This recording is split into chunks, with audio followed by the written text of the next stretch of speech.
Hey, fellow tennis nerds, I hope all is well. Today I have a treat for you. I have Tim Puttock from Prince. He's the Director of Research and Development. So we're going to get into new Phantoms, which I've been a huge fan of, and some other developments coming from Prince. So first of all, how are you today, Tim? I was going to say Prince. I'm doing well, thanks, Jonas. Good to be back on the podcast, and yeah, looking forward to talking about the world of Prince and what we're working on, and obviously the Phantoms which you've hit now, and I'm glad to hear you like them, and we can dive into some of the details on that and talk a little bit more.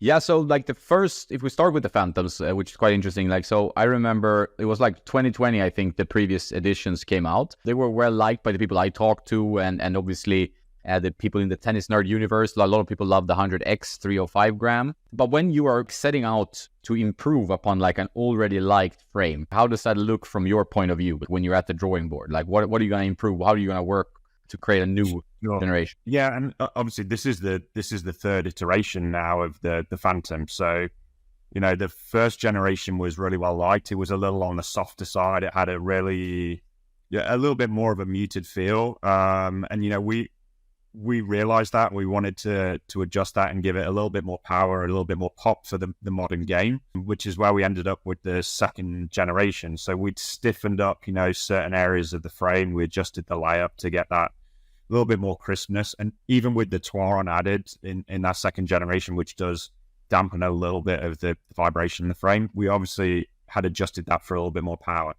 And I think when we look back at it, we maybe gone a little too far. And some of that feeling, some of that, the magic of the first round of the Phantom, because it's obviously a unique kind of frame in tennis, being so thin and having such a sort of buttery feel. We'd gone a little bit too far, so we wanted to dial that back a little bit and get a little bit more back to that sort of flexible DNA of the thin frame Prince rackets. So that was really our intention with this racket. We've added the Xylon material now instead of the Twaron, and we've just found that gives it a little bit more responsiveness, a little bit better feedback, as opposed to some of the mutedness that we got with the Twaron material. So that was really the intention. And then it's fine details. It's play testing the frames. It's listening to feedback from players and really trying to gauge where we need to make those minor adjustments in terms of layup, tweaking stiffnesses in certain zones, or changing a little bit the balance or the way the frame is set out. So it's really, once you've got a frame like the Phantom that is unique, it's really trying to dial it in to make sure it still has its the guts of what that frame stands for, but tweak it a little bit so that it's still suited for the modern players. Yeah, that's kind of the way I could see it. You're moving from generation to generation, and you've seen it with other brands and other types of racket models, is that you might take it one step too far, then you dial it back a bit, you add something. It's you have to keep iterating. You're not going to maybe reach perfection at the first generation of a frame, right? Sure. I mean, I don't know that there is ever perfection, and I don't know that there's ever the perfect racket for any player, and it's why all the brands have different models in their selection, so that you have rackets that suit different players' games. So we're never going to find, I probably can't build the perfect racket for Jonas. Obviously, I could talk to you and, we could discuss what you like and what you don't like, and I could make tweaks, but there's always ways to improve things, and there's always ways to use materials in a different way, or constructions in a different way to get slightly different features and benefits from the frame. And that's obviously what we want to do as a brand. We don't want to just sit and say, well, we've got a racket that is great, we're just going to update the cosmetic. We always want to try and push it forward and make sure that the racket is best suited to the most players we can. And one thing you mentioned there, cosmetic, this one is kind of a gutsy step towards more like a military green. I guess you can call it camo, but I see it more kind of military style, and I like the looks of it, but it's at least going a little bit further than you did with more the silvery second generation. How was the thoughts there? Yeah, I mean, the Phantom obviously lends itself to darker colors. So the original generation was that black with the popper green, and then we went to the blue and the purple on the next generation, and this time we've gone to a green. We're looking at cosmetics 3 years out from when the racket comes to market. So sometimes there's trends there that, you know, we're obviously working for a brand that is part of a family of other brands. We see a lot of colors in fashions and things that, you know, we're seeing those where they're coming in, which years they're coming in. So it's interesting for us to look at those and be like, well, this shade of color is going to be good in 2024. I think the reality is that we wanted to keep it dark, but just offer something different to the consumer. I think we've been through a phase where we've had a cosmetic that's been sort of consistent. So we did the inner hoop blocking, and we kept just updating that type of cosmetic. So we did the black with the inner hoop color.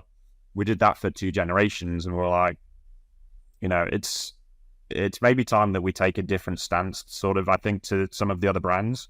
And we wanted to offer something that was a little bit more fashion forward, a little bit more seasonal in terms of our coloring. So the next generation of the Phantom probably won't stick with that green color. It'll be, you know, whatever our design team is looking at in terms of aesthetic for 2026, 2027. But the green, you know, green has always been a color synonymous with Prince. And, you know, we sort of wanted to put our flag in the sand a little bit and say, you know, we can do any shade of green. We don't need to be the bright green. We can be a forest green, or we can be a teal, or we can be something nice. And it was a shade of green that we felt was going to really be strong for this year. It's dark. It does have that, you know, we've seen people commenting that it's a camo finish, and, you know, we've been asked, is there going to be a camo bag to go with it and things like that. We're not calling it camo. You know, it's that, you know, darker, it's a military green color, but it still fits in line with that darker sort of tones for the Phantom.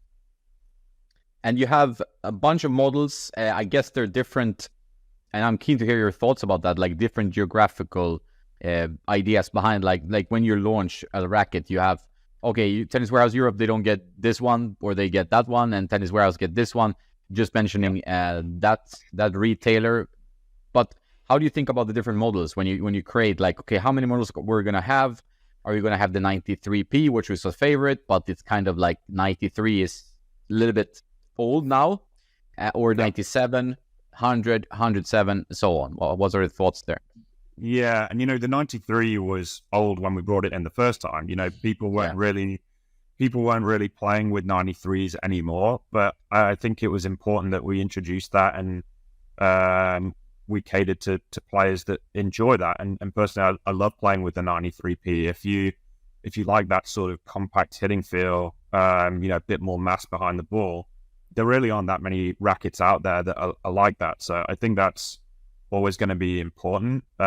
We haven't come out with that with this initial launch of the Phantoms. As you said, you know, we're catering to, you know, a lot of different territories with a lot of different needs. And what we've done in the past is we created this sort of menu of rackets, you know, and we had 12 Phantoms in the range totally, and they weren't all sold in every territory. And that then meant that you had different rackets in different regions, and people would complain, oh, I can get the 93P in the US, but I can't find it in Europe, or I can't find it in South America, or, you know, this country has this and I can't get it here. So we've sort of cleaned that down a little bit for now. We've done a tighter offering on the Phantoms, and there's just 5 that we're introducing to launch. We do have other Phantoms in the pipeline, so it's not that those rackets won't exist. We're just going to pick a time where we can tell those stories and really focus on some of those more niche stories, more niche offerings that just deserve a bit of love to themselves. So we will bring those in a little bit later on, and those will be offered to all of the countries, but it won't be a case where everybody takes a 93, because I don't know that every territory wants a heavier racket. And there's some parts of the world, you know, partners that we work with where they don't carry 03 anymore. They don't, that hasn't been successful in their territory, but we still firmly believe in O3 technology and the benefits that it brings to the player. So it's still something that we consider on all of our lines and will offer to certain parts of the world. Yeah, makes sense. When you look at the Phantom line, and the ones that I've tried now are the 100X, 290, 305, and there's the 1820, which is 320 gram, and at the 107, which is kind of like harkens back a little bit to the old graphite, the legend. And the 100P, which is that box thin beam. What would be the player demographic, like who would like a Phantom line? Obviously, there are easier rackets to use, and there are heavier rackets with denser patterns in the lineup, but what would be a Phantom player in your head? Yeah, I mean, as I said to you before, we can never make the perfect racket for every player, and we tried to build a range of rackets that suit different types of players. We have both the Phantom and the Tour, which are both for, they're both sort of control-oriented rackets in the modern game, but they're quite distinct from each other. The Phantom obviously has that flexier feel. It has a softer impact than the Tour. It's that more rounded head shape that you can still get pretty aggressive with, spin angles and trying to really accelerate the racket through the ball. And, it has that nice mass to it that makes it's different to anything else that's out there, and I think that's important to us. So, I mean, really it is for a high level player, just the stiffness and the weight of the frame automatically lends itself to somebody that has good strokes, that isn't going to get late on the ball. But it's suited to really any advanced player that's looking for a control frame and that likes that sort of softer feeling. Which Phantom is your favorite in the lineup? That's a good question, because I obviously hit all of our rackets, and I hit I've hit a lot of test versions of things as well, so I know sort of the background. I would say probably my favorite personally, because it's suited to my play style, is the 1820. I hit quite a flat ball. I don't hit with a ton of spin, so having the 1820 just helps with that sort of flatter trajectory to control my shots. If I hit a bit more spin and I was controlling the depth of the flight through spin, I'd probably be looking for something a little bit more open. But for me, the 1820 just suits my game. I have a lot of fun hitting with the 107. It's such a unique player frame now in 2024. There really aren't many oversized player frames out there. I'm not expecting us to see tour players back on tour with the oversized rackets as we did in the past. The game of tennis has moved on, but it's still it's a really fun counterpunches frame, and to play from the back, it's so much fun to hit with. Yeah, I agree. It was a fun experience actually, and really nice feel and pocketing from the string bend. And I do feel like Wilson, they have this 104, which when you look at the head size, for example, of the 107, 104, these type of racket, you think, oh, it's just for kind of beginner-ish players. But I know several like ex-ATP guys or like really strong players that play with this type of frame. And I think there's definitely something you should reconsider if you're not already doing that. Like the head size sometimes can give you a feeling, oh, it's a beginner racket. No, it's not really. Like you can control the ball with this type of racket. Yeah, no, it's definitely not a beginner racket. I mean, you look at the number of players that played with the original graphite when it was there. None of them were beginner players, So, we definitely don't consider it as a beginner's racket. It obviously has benefits with the slightly larger sweet spot, the bigger hitting area to really connect with more players, but it's still a very serious player's racket. And again, it is something that's, there's Wilson with a 104, but it's still that oversized racket is quite unique in the market. And I don't see any reason why players shouldn't go to that. And I think there has been a sort of culture of, well, I shouldn't play with the 107 because that means that I need more help. I need to play with a 100. And everybody's sort of gravitated to the same weight specs and the same head size, and you know, it's nice to have something different out there that you can hit with and still, you know, get a player's type of frame, but that gives you a different benefit. So we're always going to try and do things like that and offer something that's maybe a little bit more unique. That's really what Prince is all about. That's what it's been about from the beginning, is to, you know, make tennis more fun for players and make tennis a little easier for players. And if we're not offering those types of rackets, then we're not doing our job properly, I think. Or if we're not exploring new technologies and new ways to improve products so that people can enjoy tennis, then, you know, we're not the brand that we set out to be. So I think we'll always try and do that. I think that's important because, like, there's been a kind of I would say everything is the same. Like, I mean, like, we have the Starbucks culture where we're like the homogenization of society. Like, you have the same shops everywhere, you have the same thing. And the rackets obviously follow that. Like, everybody has a 100 square-inch racket with a thick beam, 60-19 pattern. And then you have a 98 one, which is more controlled. And that's it. And it's nice to have something. Oh, here's an ultra-thin beam. Here's a box beam. Here's a 107 head size.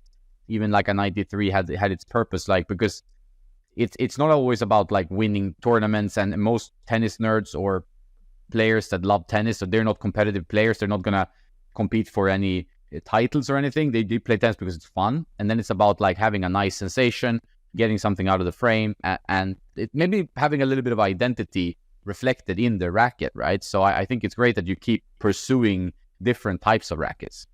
Yeah, and you know, and we will continue to do that, and we're always exploring it, you know, in the research and development phase. And obviously, we've come out in recent years with some frames that are a little bit out there, and some have worked and some haven't worked commercially. But I think we still stand by the fact that they've offered a different type of playability. You know, we'll look at the Synergy, which had an 18x18 string pattern, and then we did the Vortex, which had a 14x21 string pattern. And they had very different types of playing characteristic.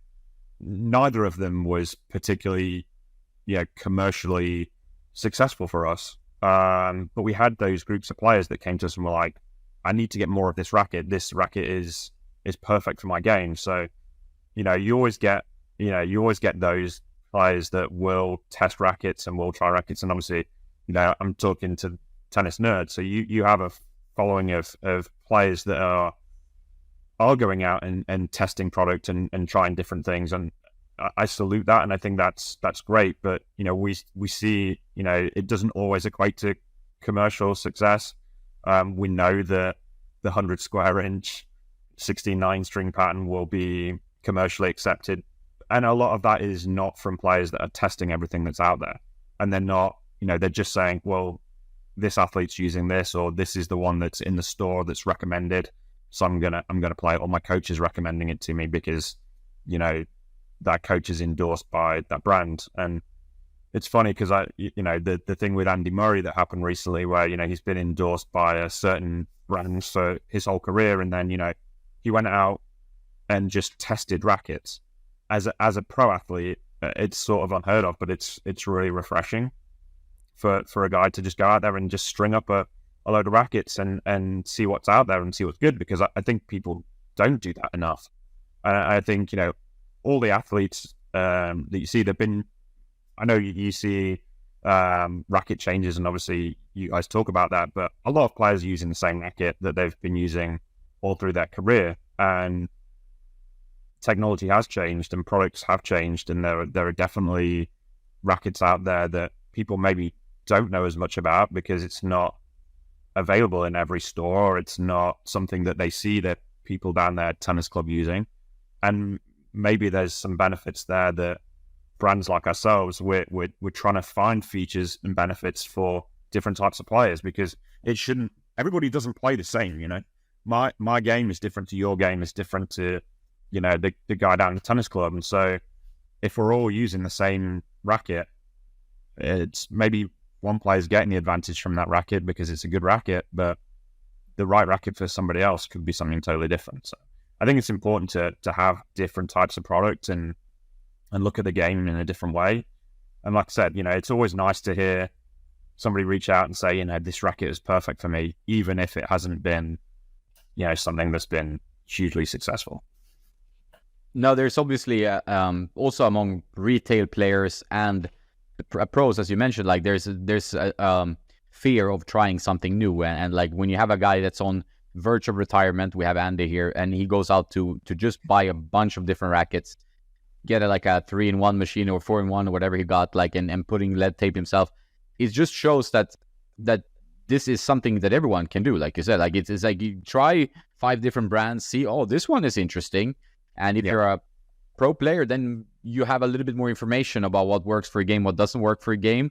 And it may give you at least confidence in what you're already using, that you're feeling, okay, I make the right decision because I tried a lot of other things and it don't work. But sometimes you might need to change it up, and you don't because you're afraid of like losing part of your game, and stuff like that. Yeah, of course. And, there's definitely a comfort you find in consistency. So, if you've used the same racket for a long time, then you keep using it because you get that feedback. Whatever you change to, it's going to feel different. So, even if you're feeling, okay, I've got a bit more power, or I'm getting a bit more spin, sometimes you still go back to the old one because, well, this just feels right. I know what's going to happen every time. But, you look at players like Roger, who, he went to a bigger head size, same brand, same DNA of his racket, but he changed it up to try and find something better. And, it probably extended his career, and he still had a lot of success doing that. So there's always, there's always product out there that we're trying to make as brands, and not just Prince, obviously all of the other brands too, that they're trying to create rackets that suit players. And it's just in our particular case, we're a little smaller, we can be a little more agile, we can try some different things that are maybe not right in the middle of what's commercially acceptable. But I do think there's a real opportunity for players to go out and try some of those different types of products, and maybe they'll have a bit more fun playing tennis. Just use the same thing their entire tennis career, and something different can be good. Yeah, 100%. And for me, especially, like I always like thin beams and kind of 80-20 patterns, but then you need more forgiveness. You're playing a little bit higher level. I play a lot of tennis these days.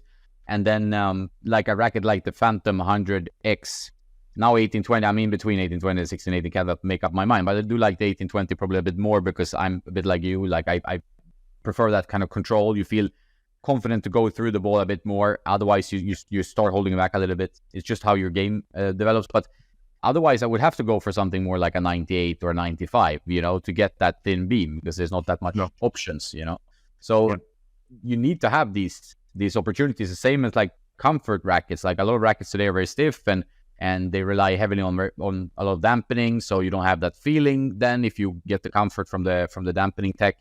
And it's nice that you then have like, okay, you have thinner beam, softer RA, you have a lot of different options on the market. And you have one that's like other lines that we can talk about. Like I was a big fan of the Ripstick, the Ripstick 100, the 300 gram one. I like the 280 as well, has more room for customization, obviously. But is that something you're working on an update on as well? Like the Ripstick line, was that a commercial success in any way, or for you guys at Prince?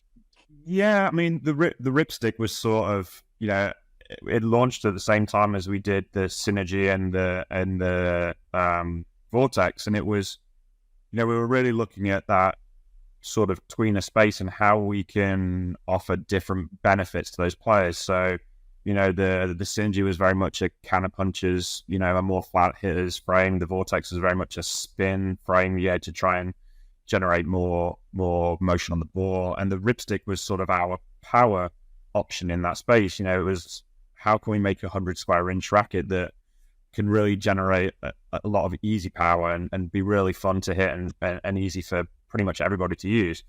And obviously we've got that really aggressive CTS construction. We've got really aggressive O-port design on that frame that makes the sweet spot huge. It's super easy to play with. So that was really the one of those three that was the most commercially acceptable for us, because people could pick it up and it was just easy to use from day one.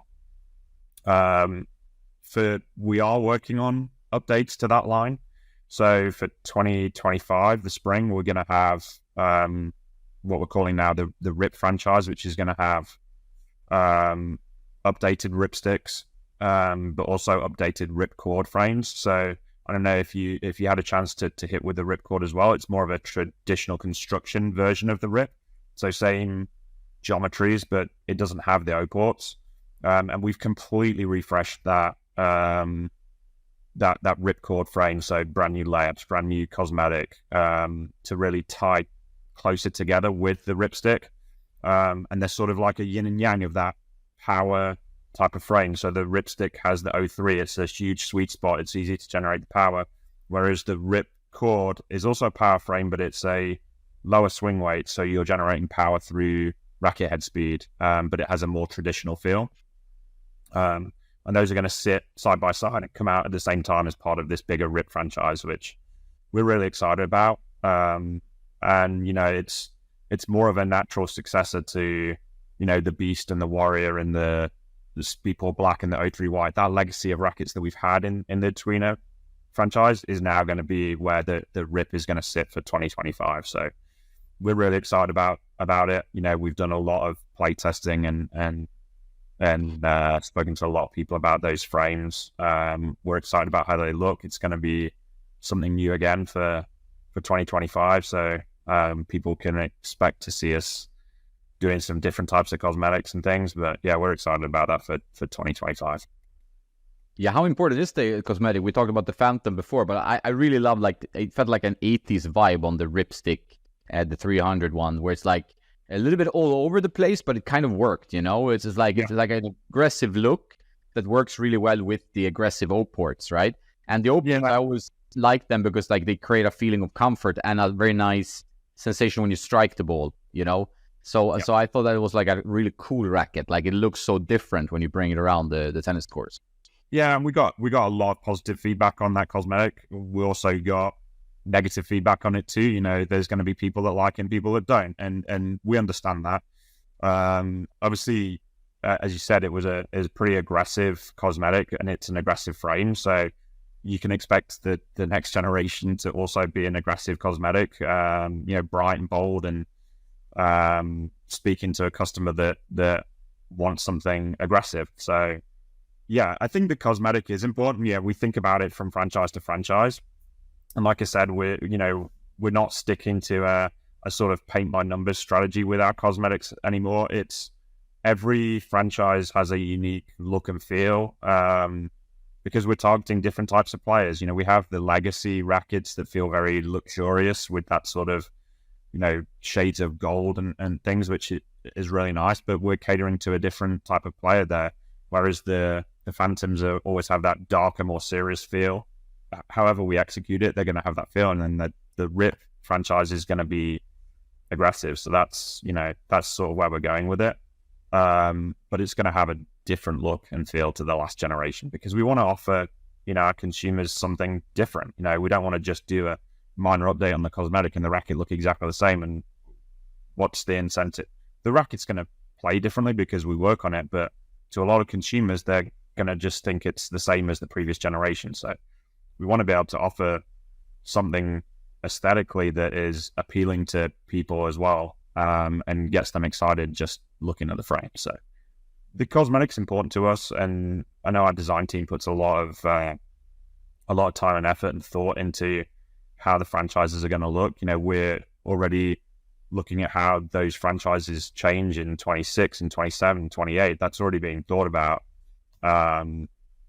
But yeah, I mean, I'm excited to see what people think about the Ripstick and Ripcord next year, and or when they first get, you know, when they first see it, because I'm sure we'll have some teasers later in the year. But I think it's definitely aggressive.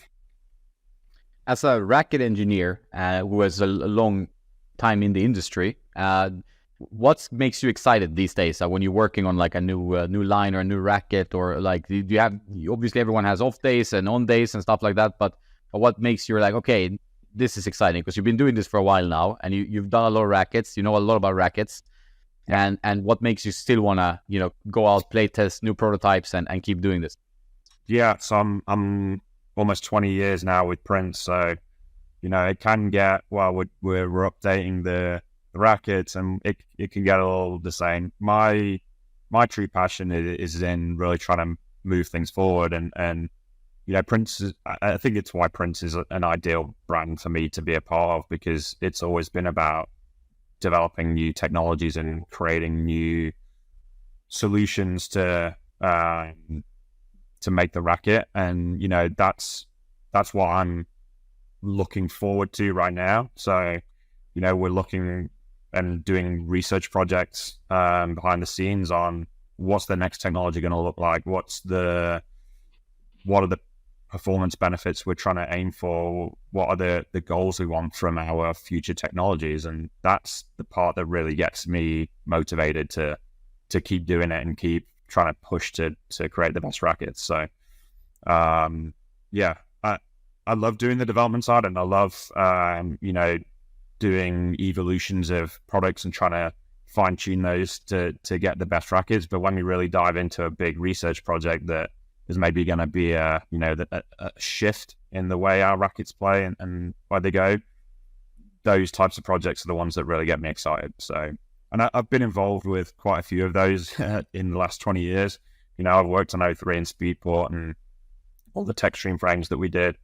And I'm excited about what's going to come after. And it's stuff in the pipeline. I'm not going to get too into that right now. I think maybe that's next year's podcast.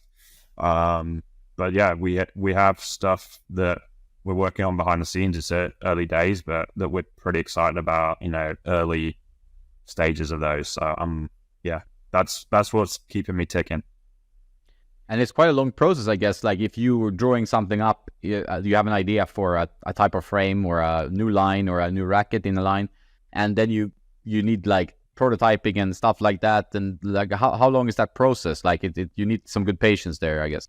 Yeah. I mean, I don't need patience for it because it's exciting to work on those. And, when you're really involved in it and you're really on it, that time sort of goes really quick. We're often working on stuff that's in 26 or 27, and we're talking about the Phantoms that came out now. And to me, by the time they launch, they feel old. Yeah. So it's like I've tested every version of it coming through, and I've seen different versions of the Cosmetic, and by the time they launch, it's like, well, okay, but what's next? Because I've seen this already for a long time. I mean, it depends on how big of a technology change it is, and really what you're working on. If it's an iteration of an existing technology, or it's it's tweaks in layup and specs and things, they don't take as long. Obviously, we do a lot of rounds of playtesting and make sure that the product is where we want it to be. The bigger projects, the real big research projects, there's sometimes you have to go back to the drawing board, once you're a year into it, and you can come across something in production or in material that will take it in a different direction. So those can be pretty open-ended sometimes. But yeah, it's definitely this one is definitely going to be a little while till it's introduced, and we've been working on it for a little while already. So I'm pretty confident with where we're going to be. Obviously, it's something that's not going to be in the next year or two, but it's so I guess it's at least a three-year project, I guess. Since you are in a kind of unique position, the way your company is structured, the way you work, also with your many years of experience, and also the way Prince approaches it, like you as a racket engineer and you as a brand trying to do something a little bit different, trying to push the envelope a little bit. How much do you look at the competitors? Like, I mean, obviously you need to do competitive analysis, but like, are you excited by anything the competitors are doing? Are you now kind of seeing patterns and like, okay, this is cosmetic update, this is just one layup tweak? I mean, since you have so much experience, Yeah, I mean, I don't want to dive too much into what the competitors are doing. I think what I'd say is, we're here in 24, and there really isn't any bad product out there anymore. it used to be, you'd get some rackets or some iterations of rackets, and they'd not really be great.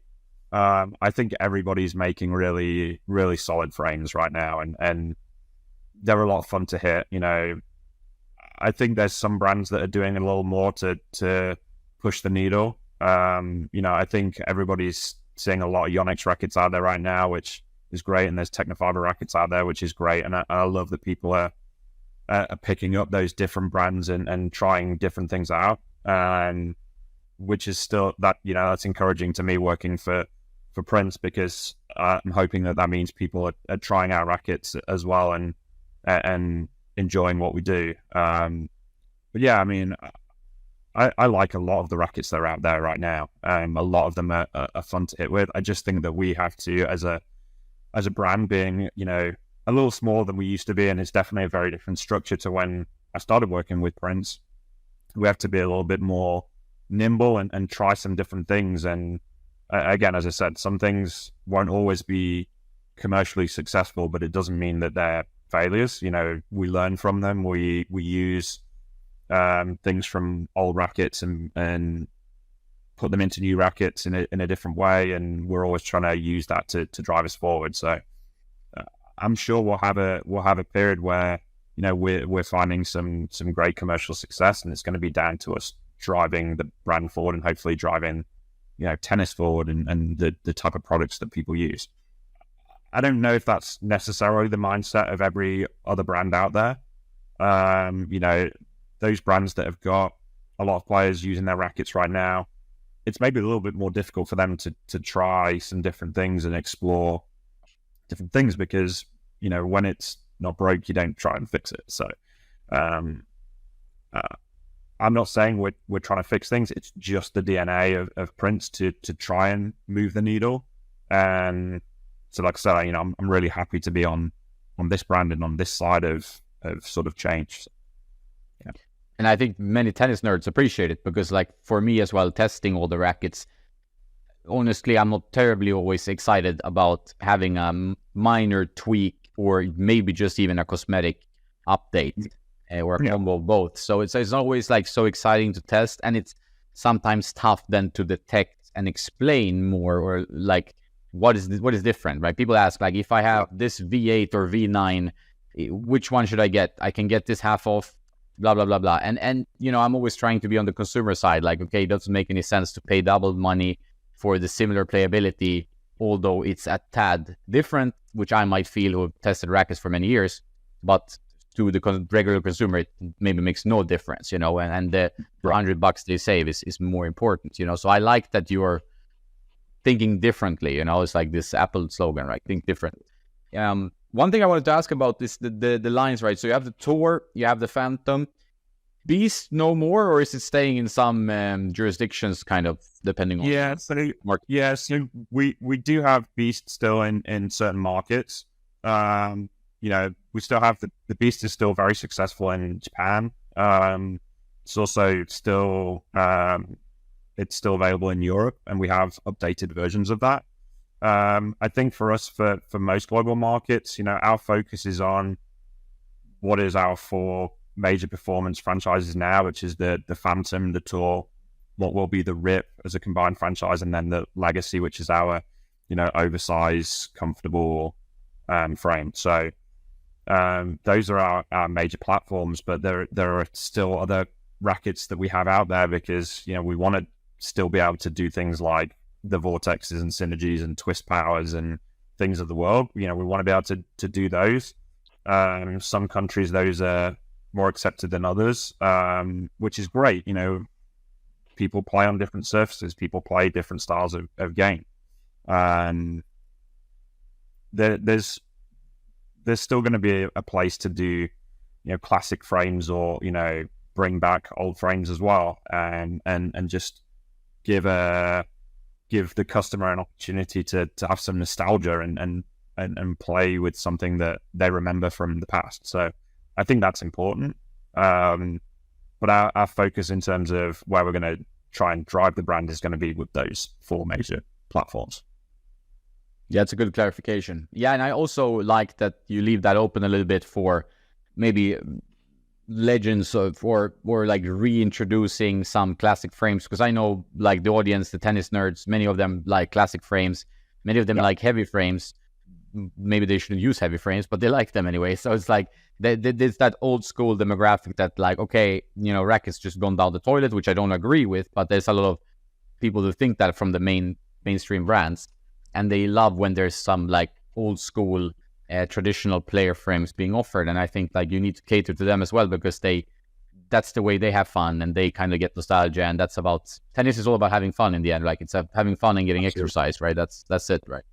Absolutely. And it's funny that you mentioned that players maybe shouldn't play with the heavy frames. You know, we pulled out some of our rackets from our archive, and, you know, there's rackets in there that are 360, 370 grams static weight. And, you know, you go and swing with them, and you have to swing differently, because obviously otherwise you're catching the ball late. But, you know, you get that racket planted in the zone, it's actually super easy to play with a heavy racket. It does a lot of the work for you. So, you know, sometimes if you've got a different kind of swing, that type of racket is actually suited to players. And obviously we can't come out with a racket that's 370 grams and sell a ton of them. But, you know, people spec their rackets up and customize things to weights, which you'd probably say isn't, you know, really feasible. But sometimes it's fun to hit those too. We will do some nostalgic frames, and we will try and cater to those players that like that. You know, and sometimes we'll try and recreate things in a 2024 version, you know, like the Phantom 107G, for example. Yeah, it's a Phantom racket. It's not the original graphite.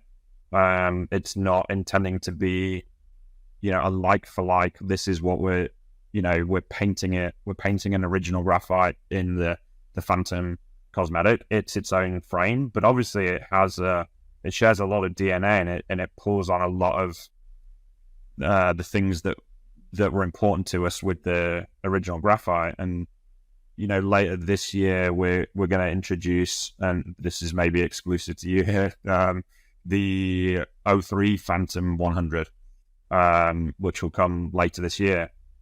And, you know, we've done the 03 Phantom 100 in the past, and it maybe didn't resonate with people. You know, we thought that, okay, we had so much success with the original 03 Tour 100. It was such a popular frame with players and with customers alike that, you know, the 03 Phantom 100 would naturally be similar, because, you know, it's the thin frame, the 03, and it didn't really resonate the same way. It was all too soft, too muted, and it didn't quite have some of that magic that the 03 Tour 100 had. So we've gone back to the drawing board with the 03 Phantom 100, and in a similar way to the Phantom 107 is sort of the natural successor to the original graphite.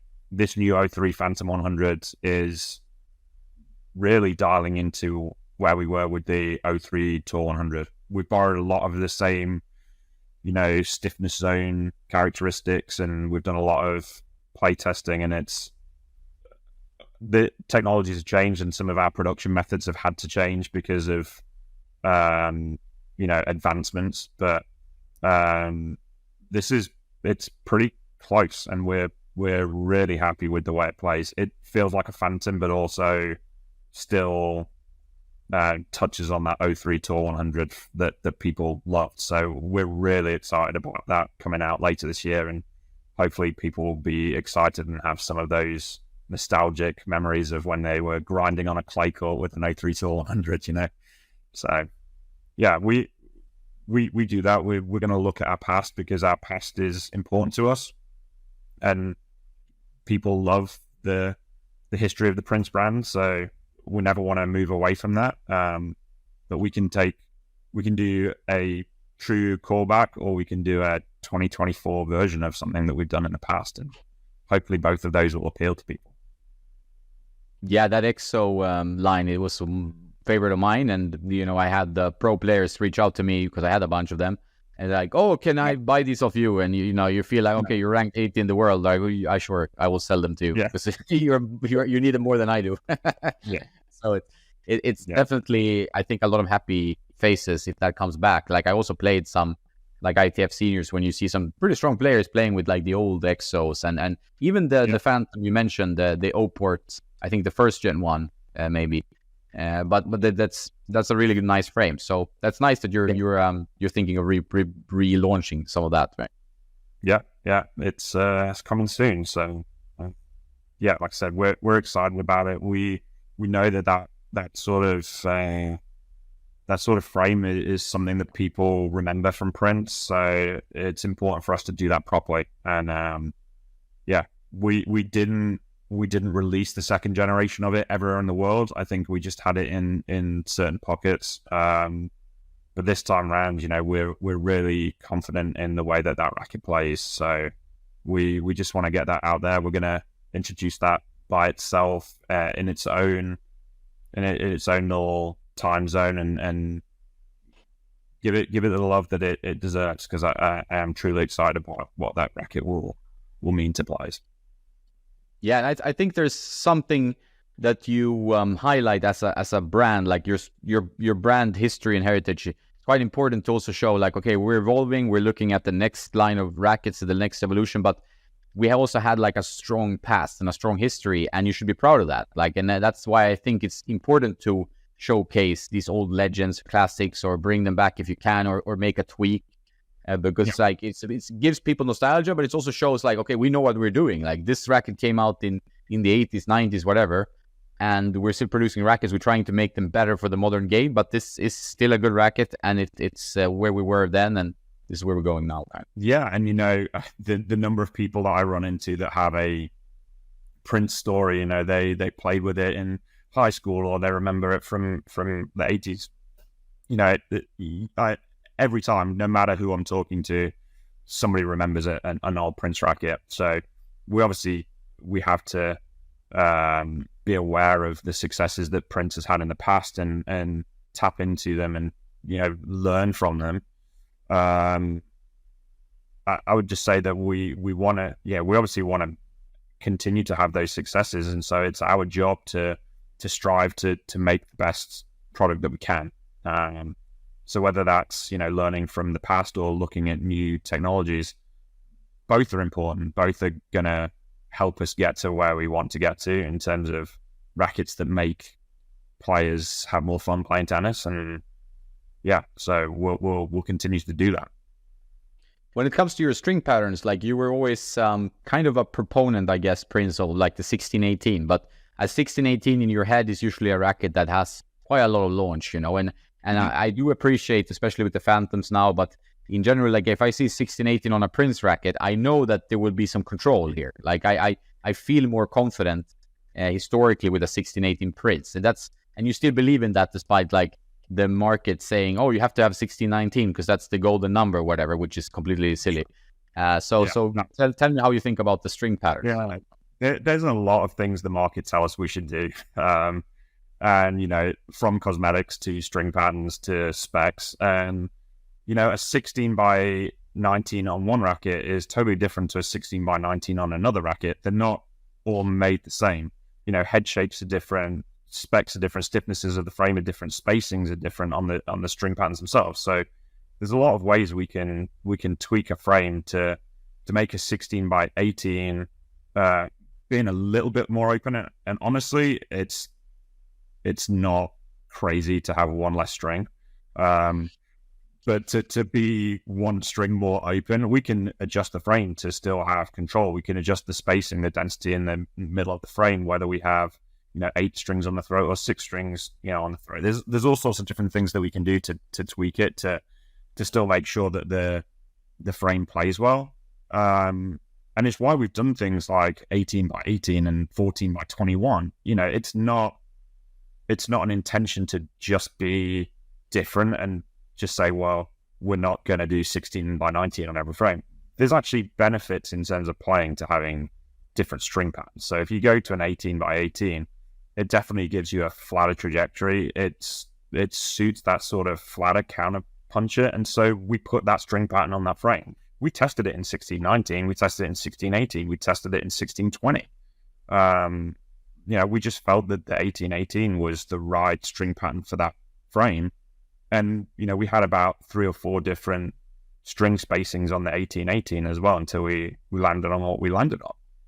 And it's the same with the 16 by 18. I remember back in the day when we were doing the Techstream launch, we had a lot of debate about whether we should be 1619 because we hadn't done as many traditional construction frames for a while. We'd had a few pro versions of some of our old stuff, but the Techstream was coming out and it was only traditional construction. So it was like, do we go really traditional and do the 100 square inch, 300 grams, 16 by 19 exactly on spec for what is the accepted spec in the market? And we're like, no, we've tested it with 1618 and we feel like this is the right string pattern. So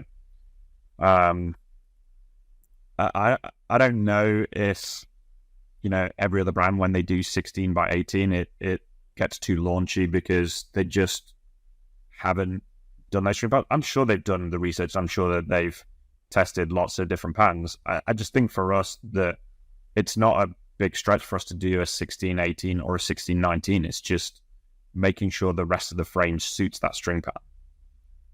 Yeah, that's a good clarification. It's something I talk about a lot because people think sometimes that a string pattern, if you say there's 16 mains and 19 crosses, it is a fixed points. No, like the drill pattern, like you can drill it however you want, right? Like pretty much like within margin. Yep. So people have this perception that like, okay, every 1619 has the same type of pattern because it's the same amount of strings, but obviously not. So that's a good clarification to have, and an 1820 can play more open and give you quite a lot of spin potential, and it can play super dense, and it depends on the head size and a lot of things. So it's a good point of view. And I was always 1820 guy, but I feel like with the 1618 on the Phantom, for example, I can still play, especially on clay, and get a little bit more lift. So that's where I'm going in between them. I'm struggling to decide.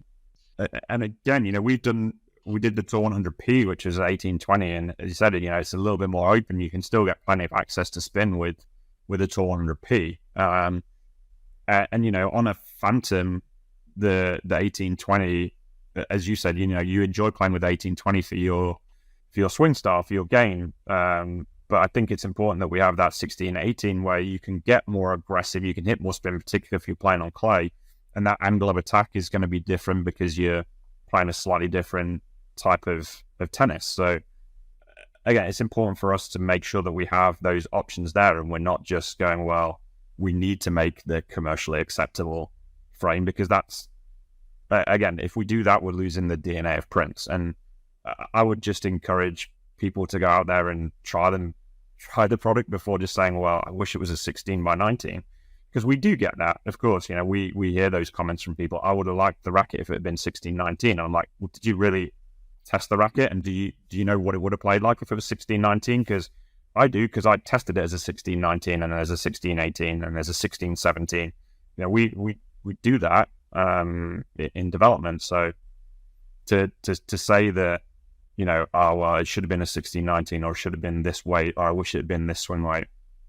Sometimes those numbers aren't as important as you think they are. Even stiffnesses. We can have a racket that's 65 RA and another racket that's 65 RA on the same frame, but depending on, how we change the stiffnesses in the zone or the torsion of the frame or the twitch stiffness of the frame, the way the hoop sort of breathes as you hit the ball, we can make the two rackets that are the same RA play totally different. So sometimes just when you're looking at the commercially acceptable specs that are written out on websites or written on the side of the frame, go and test it first before you have judgments on it, because we can do a lot of things, and every brand can do a lot of things with their frames to make them different. Yeah, I think that sometimes the spec sheet gives people some ideas that everything is fixed, right? So you see RA, a 65 RA, then it's going to be semi-stiff. It all depends, right? You can have a 62 RA frame that's super stiff and pretty like arm friendly, and you can have a 69 RA frame that feels flushing nice, So it's complicated, right? Yeah, those specs are out there to give people an idea. We all list them so that people, consumers can try to understand which racket they should test or they should play with, because there are a lot of options out there. There's so many brands, and every brand does a huge number of different rackets and franchises, that you need to have those marketed specs that people can understand. But it's really a guideline. It's not like, well, I'm a 300 gram, 65 RA player, so that's all I should try, because every brand is going to have a 300 gram 65 RA racket that plays different. So again, we obviously we have to understand the commercial realities, and there's always going to be frames that we do too that cater to people that are just looking for those specs. But if we don't do different things, we'll never learn. Well, maybe in 2030 the accepted spec is a 98 square inch with a 18 by 19 string pattern. We don't know where the game's going. Technology changes make product change. The introduction of polyester string in the 90s completely changed everything. And, so, what's next? What's coming? Well, what's commercially acceptable now might be totally different, but we're going to keep trying and doing those different things. Yeah, and then I appreciate you for that. One thing also in doing things differently, right? Like, so that now the industry has power rackets that tend to be blue, Pure Drive, Instincts, Ultras from Wilson. Dunlops also do the same color coding. Red, black is control, and then you have spin is yellowish for the mainstream brands, I would say. And in your case, you're not doing that. You're more offering like, okay, there's control here, there's more power and spin in one, like the Rip cord. So what's your take on that? What's your thinking around like this kind of that it's all very similar from all the different manufacturers? Yeah, and I sort of understand it again, because then the consumer gravitates to those rackets, sort of understanding what they're going to get when they pick it up. And again, we've been there in the past. We had rackets where we had our blocking style, and we were updating from one generation to the next, and the blocking was staying the same and the colors were staying the same.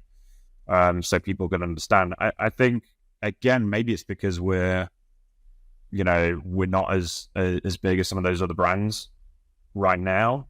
It gives us a little bit more freedom to try some different things cosmetically, and even change from one generation to the next. If I'm buying a pair of sneakers, but buying a pair of basketball shoes, I don't buy the same colors every time because I know that it's going to fit me right. It's kind of a weird thing. And it's the same with clothes. It's the same with cars. If I have a black car, it doesn't mean I have to only buy a black car next year because it's going to drive the same. So if every other industry can change aesthetics and have their look and feel, why can't we? So I think that's sort of the stance we're taking.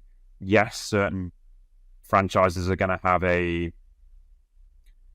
an overarching feeling. So like I said, the Legacy is going to feel more premium. It's going to feel luxurious, and the Phantom's always going to tend to be darker, and maybe the Rip is going to be aggressive in terms of the way we do the cosmetics. But I think, if I talk to our design team, it's also interesting for them to look at new color trends and new design techniques, and play with different types of graphics on the cosmetics to maybe you sell more rackets to a consumer that wasn't looking at that last time because the cosmetic didn't appeal to them. If we only do the same color every time, it's maybe we're just speaking to the same consumers every single time. Do you feel like the racket landscape has changed a bit in terms of getting exposure to your rackets now that there's so much social media? You can use influencers. There's some review sites such as Tennis Nerd, obviously, but other ones as well. And it's a different marketplace than it was maybe 10 years ago. Do you feel like that's a chance for you to reach out, maybe even though having bigger or smaller marketing budgets, but you can actually have a different strategy and be seen more? Yeah, I think it is. I think, we're obviously aware that we need to do a better job there too. I mean, we have social media the same as everybody else. Maybe our social media following is a lot smaller. So, we're maybe not speaking to as many consumers as we want to. There's a lot of things that, we learn from having, other brands around us that are in the fashion world and things, that we can do things differently. We can approach it in a different way. But but we can always do it. We can always do a better job there and tell better stories. And I think that's something moving forward that we want to do. We want to be able to speak to our consumers and really let them understand, what the products are and who they're for and what their feeling is behind those frames, because you got to have an emotional connection to the product as well as just understanding the product. And if we just continue to make, what we believe are good rackets and we don't promote them to the consumers and get them excited about it, then we're never gonna see a ton of Prince rackets at every tennis club, which is obviously something we want. We want Prince rackets in as many players' hands as we can, because we believe that they're going to enjoy using them. So we need to use our social media platforms and different marketing techniques in maybe a way that other brands aren't, just like we're going to do rackets and cosmetics in a way that other people can't. So it's something that we're exploring, and I think it's really important. That landscape, as you said, has definitely changed. We can speak to consumers that aren't just getting direction from their tennis coach, or aren't just seeing it on the few major websites. There's so many more people out there talking about rackets. There's so many more people out there reviewing things, influencers, people like yourself that are extremely knowledgeable about the product and are testing everything, that maybe weren't there 10 years ago, where you could only find out in a magazine or one or two sites. So we need to do a better job. I need to be on your podcast more often and speak to you more frequently. And I think there's definitely ways to speak to more people. So yeah, and you're welcome anytime. It's always great talking to you, Tim. You're a super knowledgeable guy. I really respect your work and your professionalism with rackets. Like I love the new Phantoms. As I said, I'm now considering which one I should pack for my trip, but probably 1820 might be the bet, one each, which is also something you can think about. Like if you need more spin, you go 1618. If you want a bit more directional control, you go 1820. So there's the option there. Absolutely. Well, thanks a lot, man. I know you're a busy guy, and I wish you all the best. And anytime you want to jump on, talk about new upcoming models, I'm very excited about EXO lines and all the new stuff that you're bringing out. So just let me know, and we'll talk. Yep, absolutely. It's been great speaking to you, and I'm sure we'll be back on, because we definitely have some more things in the pipeline. So yeah, excited to talk about those another time, and we'll chat again. Thanks, man. All right, thanks, Jonas.